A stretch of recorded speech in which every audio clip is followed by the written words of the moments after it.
ಎಲ್ರಿಗೂ ನಮಸ್ಕಾರ. ನಾನು ಅಂಬಿಕಾ ರಾಜ್. ನಿಮ್ಮೆಲ್ರಿಗೂ ನನ್ನ ಈ ಚಾನಲ್ಗೆ ಸ್ವಾಗತ.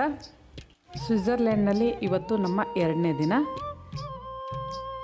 ಇವತ್ತು ಈ ಪ್ರಕೃತಿಯ ಮಡಿಲನ್ನ ನೋಡ್ಕೊತ ನಮ್ಮ ಪ್ರಯಾಣನ ಮುಂದುವರಿಸ್ತಾ ಇದ್ದೀವಿ. ಇಲ್ಲಿ ಪಟ್ಟಣದ ಹತ್ರನೇ ರೋಡ್ ರಿಪೇರಿ ಕೆಲಸ ಆಗ್ತಿತ್ತು. ಅದರದ್ದೊಂದು ಸಣ್ಣ ಜಲಕ್ಕು ಆ ಕಡೆ ಈ ಕಡೆ 2 ಕಡೆನೂ ರೋಡು ಕ್ಲಿಯರ್ ಇದೆ. ಮಧ್ಯದ ರೋಡ್ ಮಾತ್ರ ರಿಪೇರಿ ಮಾಡ್ತಿದ್ದಾರೆ. ಎಷ್ಟು ನೀಟಾಗಿ ಕವರ್ ಮಾಡಿ 2 ಕಡೆ ರೋಡಿಗೂ ಡಿಸ್ಟರ್ಬ್ ಆಗ್ದಂಗೆ ರಸ್ತೆನ ರಿಪೇರಿ ಮಾಡ್ತಿದ್ರು. ಇಲ್ಲಿ ಮಾಡೋ ಕೆಲಸಗಳಲ್ಲಿ ಶಿಸ್ತು, ಶ್ರದ್ಧೆ, ಅಚ್ಚುಕಟ್ಟುತನ ಎಲ್ಲ ಎದ್ದು ಕಾಣಿಸ್ತಾ ಇತ್ತು.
ನಾವೀಗ ಹೋಗ್ತಿರೋದು ಇಂಟರ್ಲೇಕನ್ ಅನ್ನೋ ಪಟ್ಟಣಕ್ಕೆ.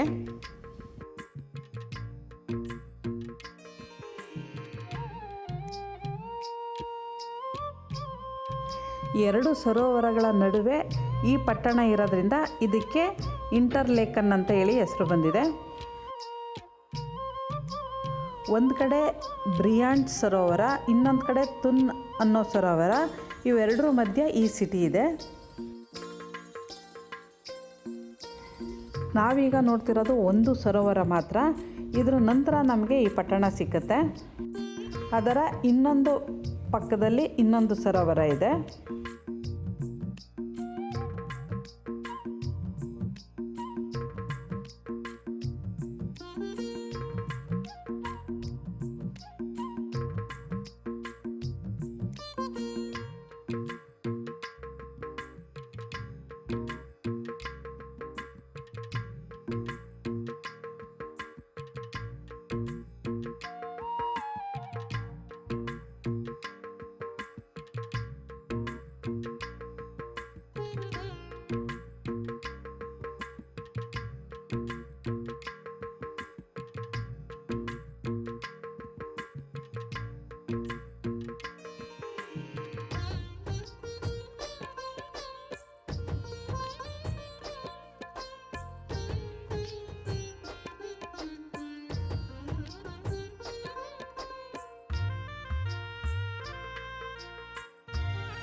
ಕೆಲವು ಸಾರಿ ಮಾತೇ ಬೇಕಿಲ್ಲ ಅನಿಸುತ್ತೆ. ಈ ಪ್ರಕೃತಿನ ನೋಡ್ತಾ ಕೂತ್ಕೊಳ್ಳೋದು ತುಂಬ ಚೆಂದ ಅನ್ನಿಸ್ತು. ನಾನಂತೂ ತುಂಬ ಸೈಲೆಂಟಾಗಿ ಈ ದಾರಿನಲ್ಲಿ ಕಾಣೋ ಅಷ್ಟು ಜಾಗಗಳನ್ನೂ ನೋಡ್ಕೊತ ಹೋದೆ.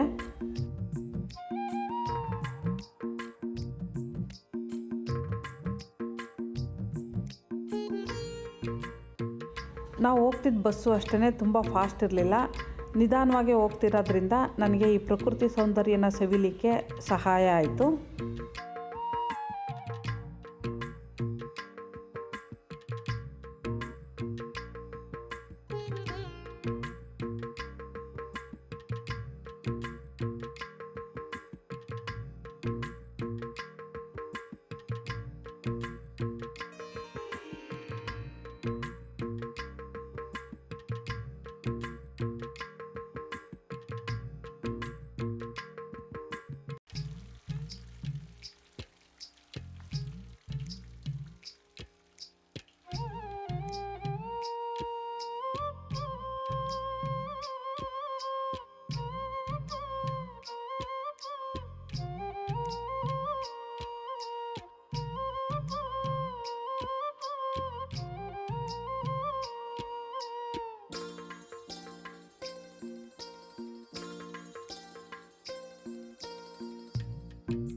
ರಸ್ತೆ ಪಕ್ಕನೇ ಹೋಗ್ತಾ ಇದ್ದ ರೈಲ್ಗಳು, ರಸ್ತೆ ಮತ್ತು ರೈಲ್ವೆ ಹಳಿಗಳು ಹೆಚ್ಚು ಕಡಿಮೆ ಸಮಾನ ಎತ್ತರದಲ್ಲೇ ಇರ್ತಾಯಿದ್ದು.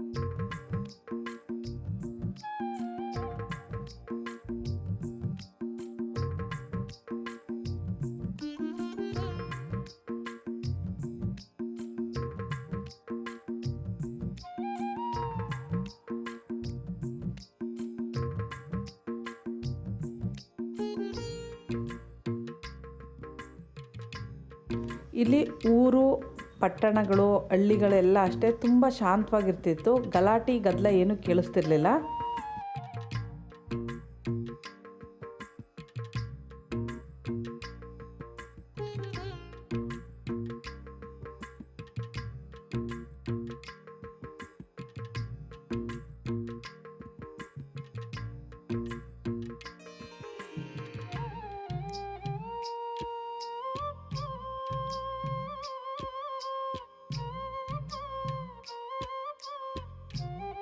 ಈ ಊರಿಗೆ ಬಂದ ತಕ್ಷಣ ಕಂಡಿದ್ದು ದೊಡ್ಡ ಮೈದಾನದಂತಹ ಪ್ರದೇಶ.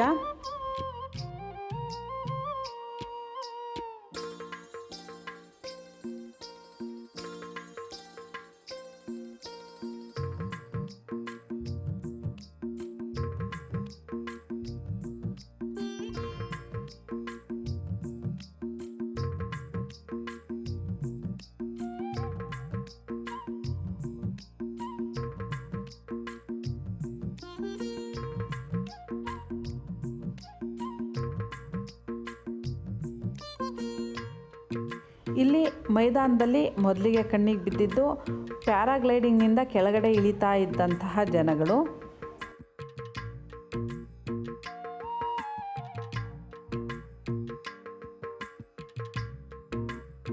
ಇಲ್ಲಿ ಇಳಿದ ಮೇಲೆ ಸುಮಾರು ಒಂದು 2 ಗಂಟೆ ನಮಗೆ ಟೈಮ್ ಇತ್ತು. ಇಲ್ಲೆಲ್ಲ ಸುತ್ತಾಡಲಿಕ್ಕೆ ಅಂತೇಳಿ ಅವಕಾಶ ಕೊಟ್ಟರು. ಎಷ್ಟು ನೋಡಿದ್ರೂ ಸಾಕು ಅನ್ನಿಸ್ತಿರ್ಲಿಲ್ಲ, ಅಷ್ಟು ಹಸಿರು, ಅಷ್ಟು ಸ್ವಚ್ಛತೆ.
ಹೊಸ ಹೊಸ ಹೂವಿನ ಗಿಡಗಳನ್ನ ಖಾಲಿ ಜಾಗದಲ್ಲಿ ನಾಟಿ ಮಾಡ್ತಾಯಿದ್ರು.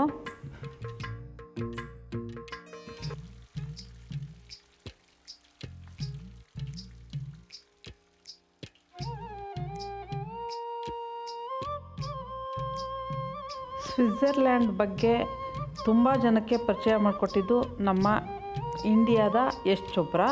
ಅವ್ರ ಪಿಕ್ಚರ್ಗಳಲ್ಲಿ ಸ್ವಿಟ್ಜರ್ಲ್ಯಾಂಡ್ನ ಸುಂದರ ತಾಣಗಳನ್ನ ಚಿತ್ರಿಸಿ ತುಂಬ ಜನಕ್ಕೆ ಪರಿಚಯ ಮಾಡಿಕೊಟ್ಬಿಟ್ರು. ಹಾಗಾಗಿ ಇಲ್ಲಿ ಈ ಪಾರ್ಕಲ್ಲಿ ಒಂದು ಯಶ್ ಚೋಪ್ರಾ ಅವ್ರದ ಮೂರ್ತಿನ ಪ್ರತಿಷ್ಠಾಪನೆ ಮಾಡಿದ್ದಾರೆ.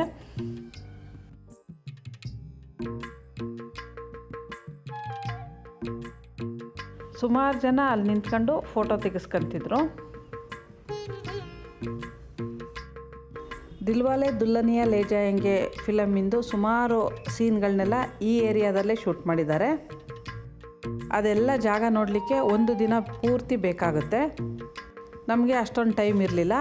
ಇಲ್ಲಿ ಸುಮಾರು 1-1.5 ಗಂಟೆ ಇದ್ದು ಮತ್ತೆ ನಾವು ಪ್ರಯಾಣನ ಮುಂದುವರಿಸ್ಬೇಕಿತ್ತು. ಇಲ್ಲಿ ಟೂರಿಸ್ಟು ಅಷ್ಟೇ ತುಂಬ ಜನ ಇಂಡಿಯನ್ಸ್ ಗ್ರೂಪ್ಗಳು ಇಲ್ಲಿ ನನಗೆ ಸಿಕ್ತು. ಉತ್ತರ ಭಾರತದವರು, ದಕ್ಷಿಣ ಭಾರತದವರು ಸುಮಾರು ಜನ ನನಗೆ ಇಲ್ಲಿ ಮತ್ತು ಕೆಲವು ರೆಸ್ಟೋರೆಂಟ್ಗಳಲ್ಲಿ ಸಿಕ್ಕಿದ್ರು.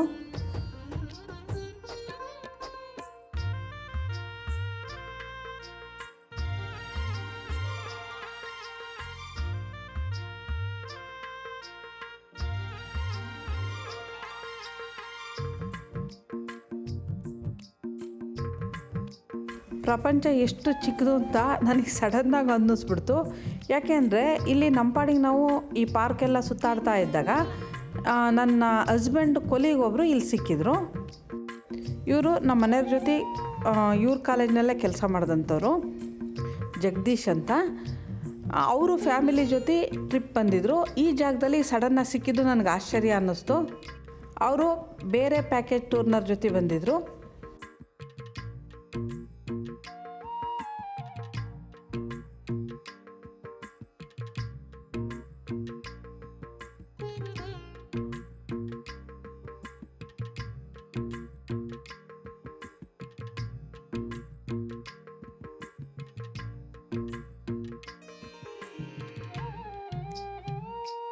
ಇವತ್ತಿನ ಲಂಚು ನಮಗೆ ಈ ಹೋಟೆಲಲ್ಲಿತ್ತು. ಇದು ಇಂಡಿಯನ್ ರೆಸ್ಟೋರೆಂಟು.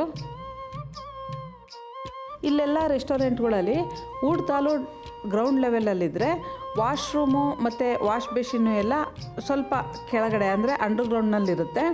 ತಪ್ಪಿಳಿದು ಕೆಳಗಡೆ ಹೋದಾಗ ನನಗೆ ಈ ವಾತಾವರಣ ತುಂಬ ಇಷ್ಟ ಆಯಿತು. ಕಲ್ಲು ಮತ್ತು ಮಣ್ಣಿನಿಂದ ಕಟ್ಟಿರೋ ಗೋಡೆಗಳು, ನಮಗೆ ಹಳೆ ಕಾಲದ ಮನೆಗಳಿಗೆ ಮಣ್ಣಿನ ಗೋಡೆಗಳಿಗೆ ಸುಣ್ಣ ಹಚ್ಚಿರ್ತಾರಲ್ಲ ಆ ಥರ ಫೀಲಿಂಗ್ ಬಂತು. ಈ ಏರಿಯಾ ತುಂಬ ಚೆನ್ನಾಗಿತ್ತು.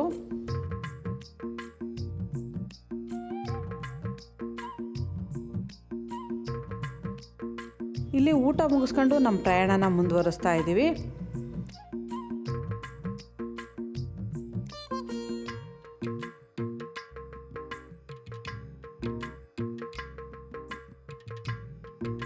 ಒಬ್ಬ ಚಿತ್ರಕಲಾವಿದ ತನ್ನ ಕುಂಚದಿಂದ ಪೇಂಟಿಂಗ್ ಮಾಡಿಬಿಟ್ಟು ಇದನ್ನೆಲ್ಲ ಜೋಡಿಸಿಟ್ಟಿದ್ದಾನೆ ಅನ್ನೋವಷ್ಟು ಫೀಲಿಂಗ್ ಬರುತ್ತೆ.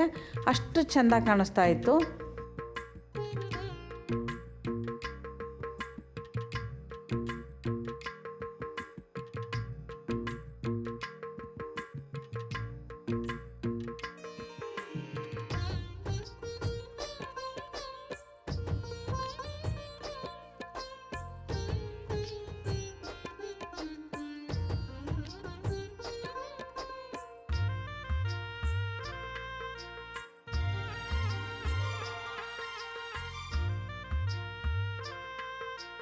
ಹಚ್ಚ ಹಸಿರಿನ ಮಧ್ಯೆ ತಿಳಿಯಾಗಿ ಹರಿಯೋ ನದಿ ನೀರುಗಳು ನೋಡೋದಕ್ಕಂತೂ 2 ಕಣ್ಣು ಸಾಕಾಗಲ್ಲ ಅನ್ನಿಸ್ಬಿಡ್ತು. ಹಾಗಾಗಿ ಇದನ್ನೆಲ್ಲ ಸೀನು ಸ್ವಲ್ಪನೂ ಕಟ್ ಮಾಡಬಾರ್ದು ಅನ್ನಿಸ್ಬಿಟ್ಟು ಅಷ್ಟನ್ನು ನಾನು ಅಪ್ಲೋಡ್ ಮಾಡಿದ್ದೀನಿ.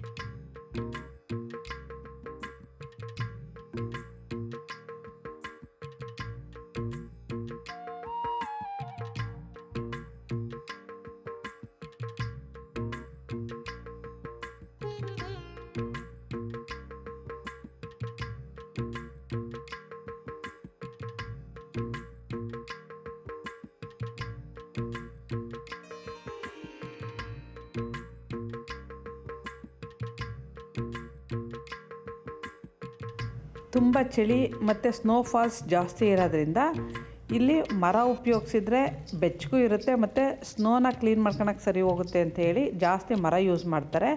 ಜೊತೆಗೆ ಇಲ್ಲಿ ಒಳ್ಳೆ ಕಾಡುಗಳಿರೋದ್ರಿಂದ ಮರನೂ ಹೇರಳವಾಗಿ ಸಿಕ್ಕುತ್ತೆ.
ಮುಂದೆ ನಾವು ಒಂದು ರುದ್ರ ರಮಣೀಯವಾದ ಜಾಗಕ್ಕೆ ಹೋಗ್ತಾ ಇದ್ದೀವಿ. ಅದನ್ನು ನಾನು ಮುಂದಿನ ವಿಡಿಯೋದಲ್ಲಿ ತೋರಿಸ್ತೀನಿ. ಈ ವಿಡಿಯೋ ನಿಮಗಿಷ್ಟ ಆದರೆ ಲೈಕ್ ಮಾಡಿ, ಶೇರ್ ಮಾಡಿ. ನನ್ನ ಚಾನಲ್ಗೆ ಸಬ್ಸ್ಕ್ರೈಬ್ ಆಗದಿದ್ದರೂ ಸಬ್ಸ್ಕ್ರೈಬ್ ಆಗಿ. ನಮಸ್ತೆ.